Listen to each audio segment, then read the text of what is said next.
আজকে আমরা chicken cutlet বা চিকেন চপ বানাচ্ছি।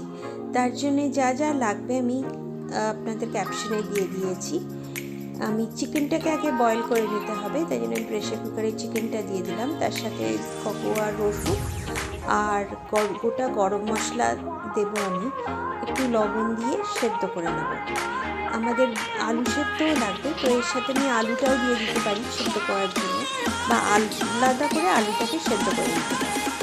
আমি এখন আমার ব্রেড ক্রাম্পস লাগবে, তাই জন্য আমি পাউরুটিটা দিয়ে মিক্সিতে গুঁড়ো করে নিলাম। আমার ব্রেড ক্রাম্পস হয়ে গেল। এবার বয়েলড চিকেনগুলোকে আমাকে শ্রেডেড করে নিতে হবে, তার সাথে আলুটাকে ম্যাশ করে নিতে হবে। কড়াই আমি তেল দিয়ে দিলাম, দিয়ে এবার পেঁয়াজগুলোকে একটুখানি লাল লাল করে আমাকে ভেজে নেবো। আমি ভেজে নেবো। ভেজে নেওয়ার পরে আমি আদা কুচি আর রসুন কুচি দিয়ে দিচ্ছি। দিয়ে দেওয়ার পরে আমি লঙ্কা এই সময় দিয়ে দেবো, দিয়ে গরম মশলা দিয়ে আর একটু নেড়ে ভালো করে ভেজে নিয়ে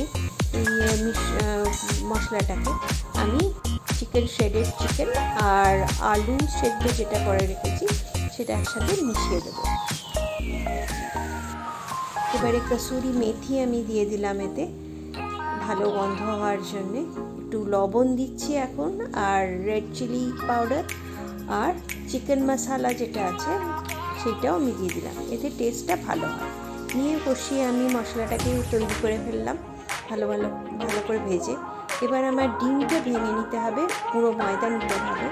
টিকিটা হাতে শেপ করে নিয়ে এবারে ময়দায় কোট করে ডিমেতে দিয়ে ব্রেড ক্রাম্পস ভালো করে কোট করে নিলেই আমার কাটলেট বা চিকেন চপ রেডি।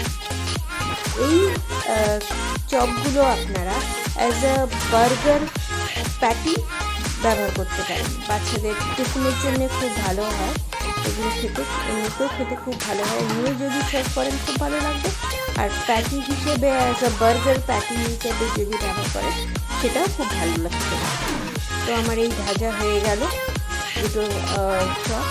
আপনাদের কেমন লাগবে খেতে সেটা একবার বানিয়ে আপনারা দেখে নেবেন আর আমাকে